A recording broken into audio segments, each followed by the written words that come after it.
Hello दोस्तों, स्वागत है आपका हमारे इस ऑनलाइन प्लेटफॉर्म राज एग्ज़ाम हब पर।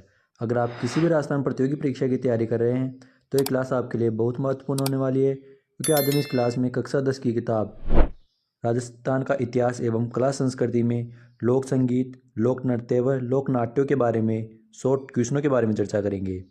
जैसे कि आपको पता होगा कि बोर्ड द्वारा कक्षा 9 व 10 की किताब में से ज़्यादातर प्रश्न पूछे जाते हैं, तो ये क्लास बहुत महत्वपूर्ण होने वाली है।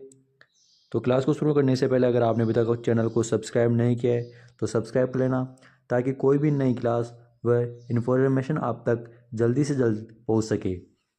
और क्लास को लाइक ज़रूर करना, अपने दोस्तों को शेयर जरूर करना। तो आइए क्लास को शुरू करते हैं। तो हम बात करेंगे इस क्लास में लोक संगीत, लोक नृत्य व लोक नाट्यों के बारे में। तो देखिए, ये वन लाइनर क्वेश्चन है, तो इनको अच्छे से याद रखना। तो देखते हैं पहले क्वेश्चन से। उदयपुर के लोक कला मंडल के संस्थापक कौन है? देवीलाल सामर ने राजस्थान के लोक नृत्यों को उनके प्रचलन वाले क्षेत्रों की भौगोलिक विशिष्टताओं के आधार पर किन 3 भागों में बांटा है? तो जो उदयपुर के लोक कला मंडल के जो संस्थापक है देवीलाल सामर, उन्होंने इस क्षेत्र को इस भौगोलिक क्षेत्र को विशिष्टताओं के आधार पर 3 भागों में बांटा है। तो वो कौन कौन सी विशिष्टताएं हैं? तो वह है पहाड़ी, राजस्थानी व पूर्वी मैदान। तो याद रखना, उदयपुर के लोक कला मंडल के संस्थापक कौन है? देवीलाल सामर, और उन्होंने इसे भौगोलिक विशिष्टताओं के आधार पर 3 भागों में बांटा है, पहाड़ी, राजस्थानी व पूर्वी मैदानी। आगे देखते हैं गैर नृत्य के बारे में कुछ तथ्य है। इसमें देखते हैं जो गैर नृत्य है वह मेवाड़ व बाड़मेर क्षेत्र का लोक नृत्य है। उसके अलावा जो गैर नृत्य है वह है होली के अवसर पर पुरुष लकड़ी की छड़ियाँ लेकर गोल घेरे में ये नृत्य करते हैं, तो ये पुरुष प्रधान नृत्य है। और जो गैर नृत्य है वो प्रमुख वाद्य यंत्र, इसमें ढोल व बांकियाँ व थाली बजाई जाती है। अगला है गिंदड़ नृत्य। गिंदड़ नृत्य के बारे में कुछ तथ्य है। इसमें जो गिंदड़ नृत्य है वह शेखावटी क्षेत्र में होली पर किया जाता है। विशुद्ध रूप से ये पुरुषों का नृत्य है, तो याद रखिएगा। और इस गिदड़ नृत्य में प्रमुखतः ढोल, डफ व चंग वाद्य यंत्र बजाए जाते हैं। और पुरुष महिलाओं के वस्त्र पहनकर इस नृत्य में भाग लेते हैं, जिन्हें गणगौर कहते हैं। अर्थात जो गिदड़ नृत्य है ना, उसके अंदर पुरुष महिलाओं के वस्त्र पहनकर भाग लेते हैं, जिन्हें गणगौर कहते हैं। तो ये पुरुष प्रधान नृत्य है, इसमें महिलाएं भाग नहीं लेती है। आगे वह नृत्य जो केवल पुरुष करते हैं, जो शेखावटी, कुचामन, डीडवाड़ा, परबतसर व का व्यावसायिक लोक नृत्य है। तो वह कौन सा नृत्य है जो केवल पुरुष ही करते हैं, और ये शेखावटी, कुचामन, डीडवाड़ा इस क्षेत्र में प्रचलित है तथा ये व्यावसायिक नृत्य है। तो वो कौन सा नृत्य है? वह कच्ची घोड़ी नृत्य है।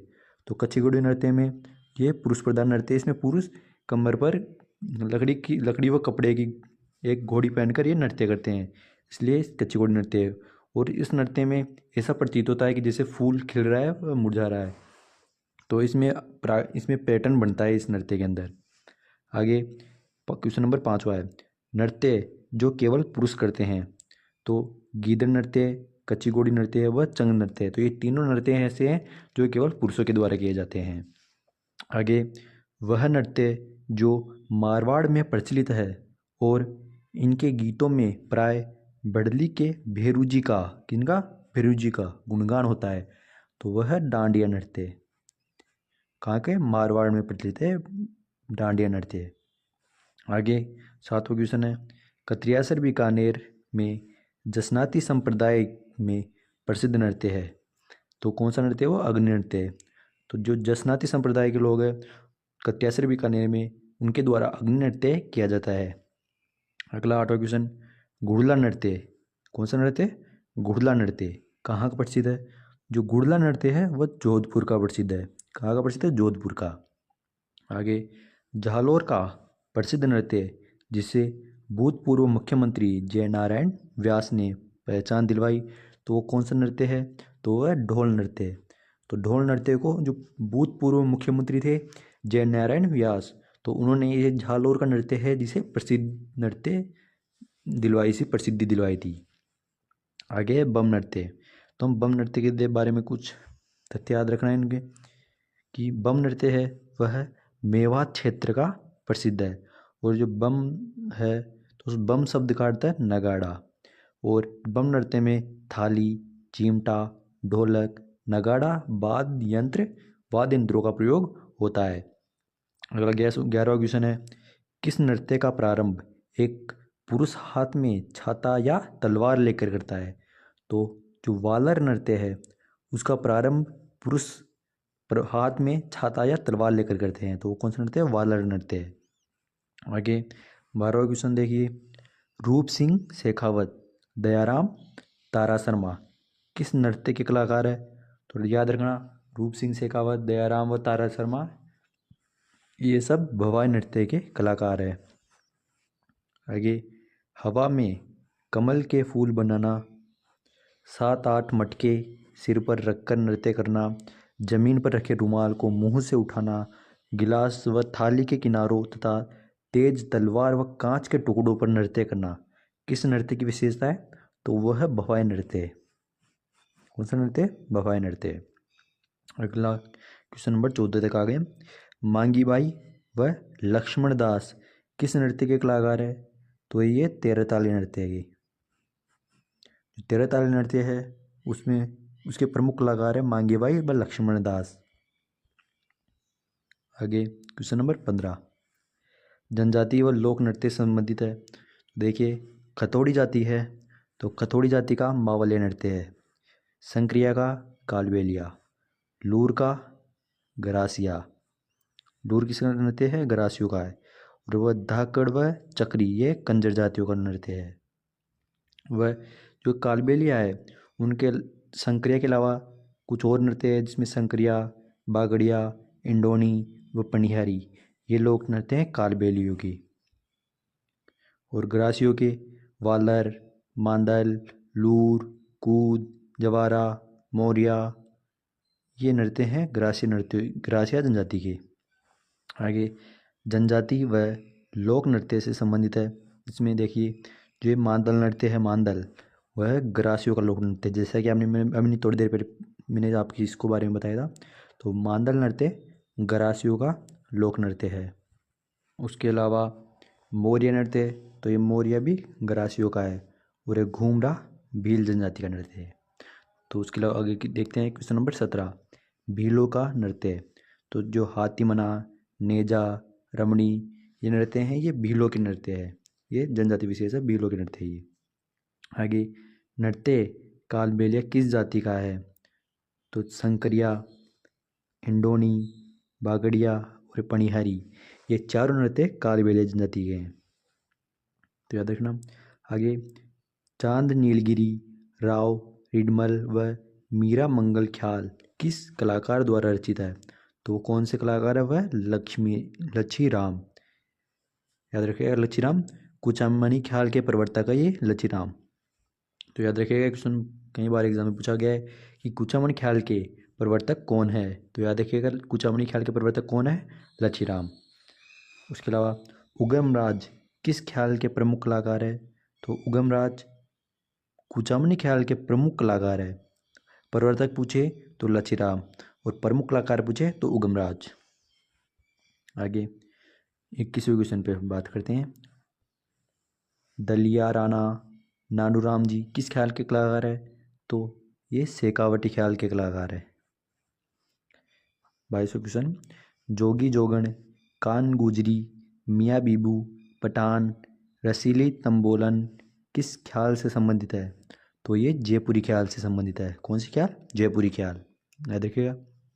आगे हीर रांझा, भर्तहरी, जय देव कलाली, ढोला मरवण और आलाहा देव किस ख्याल से संबंधित है? तो इनका संबंध है शेखावटी ख्याल से। आगे क्वेश्चन 24 नंबर वा, किस ख्याल की शुरुआत बम वाद्यंत्र के प्रयोग से होती है? जो हेला ख्याल है उसका प्रारंभ शुरुआत बम वाद्यंत्र से होती है। आगे 25वां क्वेश्चन देखिए, जय दयाल सोनी, चेतराम, हमीद बेग, ताराचंद व ठाकुर ओंकार सिंह किस ख्याल के कलाकार है?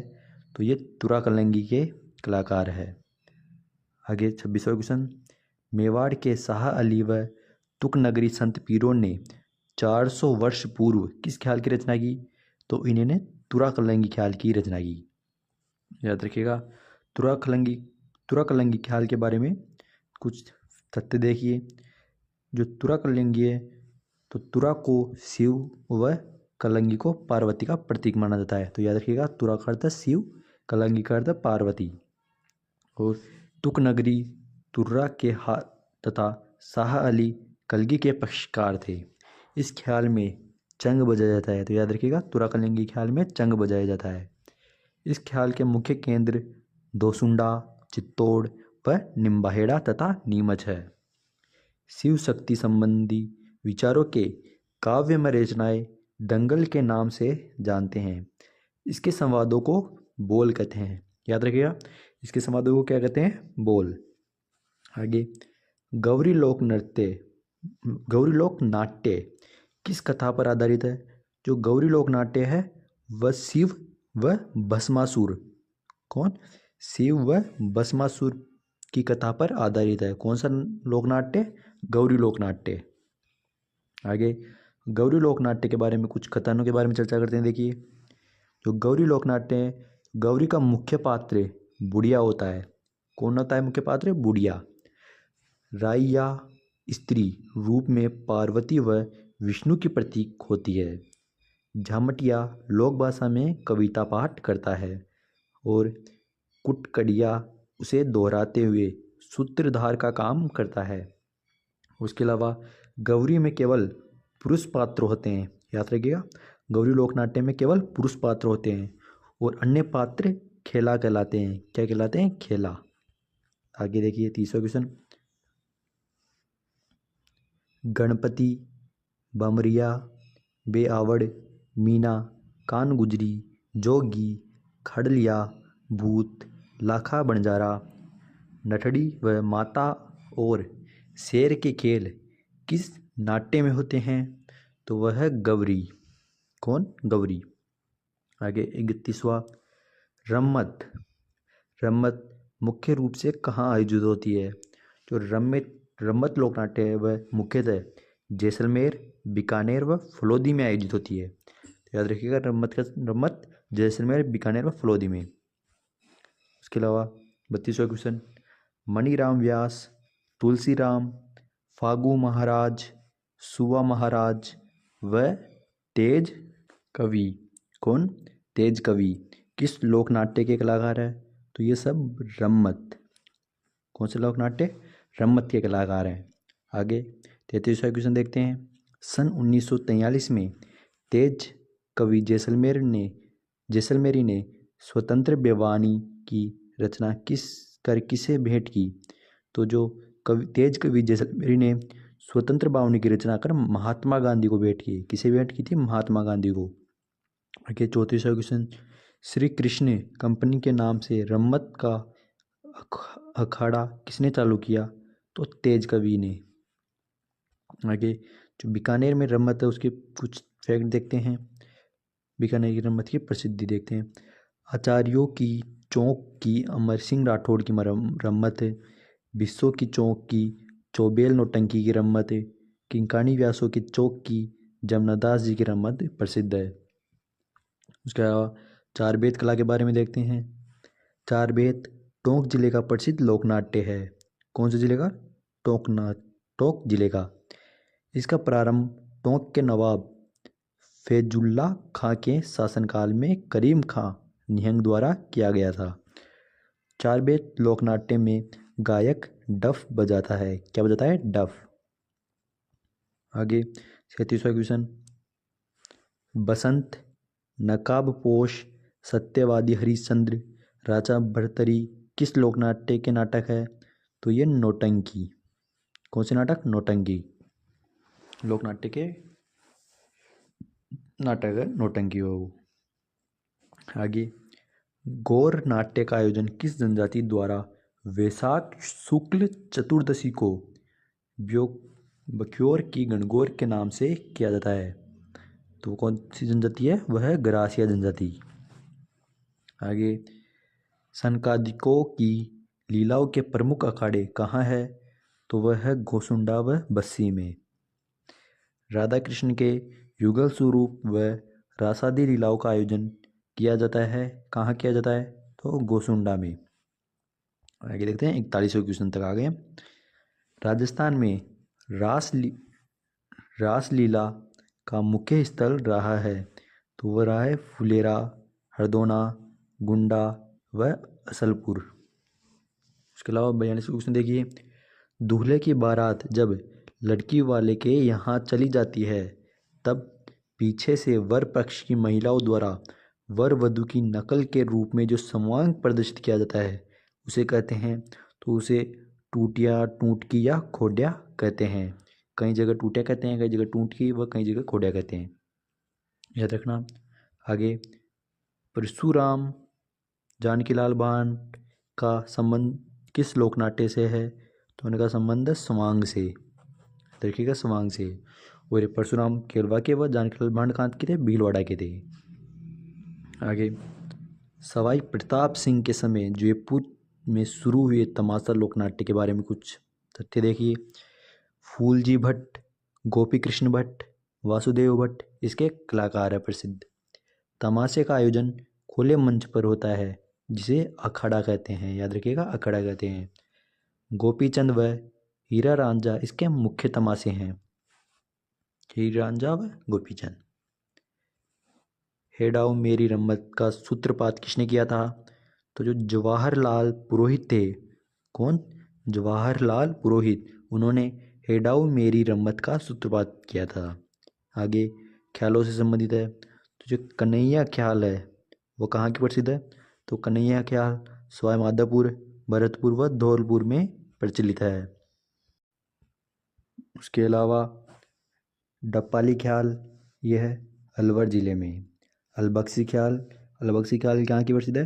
अलवर का मुंडावर ठिकाना, वहाँ पर अलबख्शी ख्याल प्रचलित है। आगे, किशनगढ़ी ख्याल किशनगढ़ की है। आइए क्वेश्चन नंबर 50 पे, चाबात, मायरा, हथलेवा, कवर कलेवा, जिमनवार, कांकण डोरा, जूला, जुआ, जुई, तोरण, रथ जगा, बिदोला लोकगीत किस अवसर पर गाए जाते हैं? तो याद रखिएगा, चाबात हो गया, मायरा हो गया, हथलेवा हो गया, कवर कलेवा हो गया, जीमनवार हो गया, कांकण डोरा हो गया, झूला हो गया, जुआ जुई हो गया, तोरण हो गया, रथ जगह हो गया, बिंदोला हो गया। तो याद रखिएगा, ये सभी लोकगीत विवाह के अवसर पर गाए जाते हैं। बोर्ड के द्वारा कई बार इसमें प्रश्न पूछा जाता है कि जो कंवर कलेवा है वह किस अवसर पर गाए जाने वाला गीत है? तो याद रखिएगा विवाह के अवसर पर। तो इस तरीके से इसमें से कई बार क्वेश्चन पूछे जाते हैं। उसके अलावा 51वां क्वेश्चन देखिए, वर के घर निकासी के मौके पर घोड़चढ़ी की रस्म के समय गाए जाने वाला गीत है। तो जो घोड़े पर चढ़ता है वर, उसमें गाए जाने वाला गीत वह है घोड़ी। आगे, विवाह से पूर्व वर को रिश्तेदारों को आमंत्रित किया, जो वर है उसके रिश्तेदारों को आमंत्रित किया जाता है। वहाँ से लौटते समय कौन सा गीत गाया जाता है? तो उस समय बिंदोला, कौन सा? बिदोला गीत गाया जाता है। वधू के घर की स्त्रियों द्वारा वर की बारात का डेरा देखने जाते समय गाया जाने वाला गीत है, तो वह है जला गीत। याद रखिएगा, जो वधू के घर की स्त्रियाँ होती है ना, वो जो बारात का डेरा देखने जाती है तो उनके द्वारा जला गीत गाया जाता है। आगे, गणगौर का पर्व चैत्र माह में कुंवारी कन्याएं व सधवा स्त्रियों द्वारा कितने दिनों तक अनुष्ठान पूर्वक आयोजित किया जाता है? तो कितने दिनों तक? 16 दिनों तक, याद रखिएगा 16 दिन। आगे 54वां क्वेश्चन देखते हैं, जादू टोने से संबंधित गीत गाए जाते हैं, तो वह है कामण गीत। आगे, मांड गायिका जिन्होंने पधारो म्हारे देश का गायन किया था, तो वह है अलाज जिलाई बाई। इन्होंने मांड गायिका में पधारो म्हारे देश का गायन किया था। आगे, हमसिड़ो गीत किन जनजाति में प्रचलित है, जिसे स्त्री व पुरुष मिलकर गाते हैं? तो ये भीलों में प्रचलित है। आगे, पटेलिया, बिचियो, लालर, माछर, नोखिला, नावरी, असवारी क्या है? तो ये सभी लोकगीत है। क्या है? लोकगीत। आगे, बालकों का चौक चाणविक गीत किस पर्व पर गाया जाता है? तो ये गणेश चतुर्थी पर। याद रखिएगा, गणेश चतुर्थी पर गाया जाता है। कान कतरनी, राजा जी खोलो कवाड़, टम्पो घोड़ी फूल, गुलाब रोग क्या है। तो ये सभी क्या है, तो ये बच्चों के खेल गीत है। क्या है, बच्चों के खेल गीत है। आगे, दीपावली के 15 दिन पूर्व लड़के व लड़कियों का समूह प्राय सबके घर गाते हुए निकल जाते हैं। इनमें गीत हैं कौन कौन से हैं, तो वो लड़कों के द्वारा गाए जाने वाले गीतों को क्या कहते हैं, लोहड़ी अथवा हरनी कहते हैं। और लड़कियों द्वारा गाए जाने वाले गीतों को घड़लियों कहते हैं। ये कहाँ पर प्रचलित है, तो ये मेवाड़ में प्रचलित है। इसके अलावा आगे, शिशु के जन्म के अवसर पर गाए जाने वाले गीत कहलाते हैं। तो शिशु के अवसर पर जच्चा गीत गाए जाते हैं। आगे, 62वां क्वेश्चन, तीज गीतों का गायन किस माह में किया जाता है, तो वह श्रावण। तीज गीतों का गायन कब किया जाता है, श्रावण माह में। और 63वां क्वेश्चन, गणगौर व तीज के अवसर पर प्रमुखतः कौन सा गीत गाया जाता है, तो वो उस समय घूमर गीत गाया जाता है। याद रखिएगा, गणगौर व तीज के अवसर पर मुख्यतः घूमर गीत गाया जाता है। तो आज की क्लास यहीं समाप्त होती है। आगे की चर्चा हम अगली क्लास में करेंगे एक नए टॉपिक के साथ। अगर आपने अभी तक हमारे इस चैनल को सब्सक्राइब नहीं किया तो सब्सक्राइब कर लेना, ताकि कोई भी इन्फॉर्मेशन आपको जल्द से जल्द प्राप्त हो सके। तो सब्सक्राइब करके अपने दोस्तों को शेयर ज़रूर करना। आगे की चर्चा अगली क्लास में करेंगे, तब तक के लिए धन्यवाद।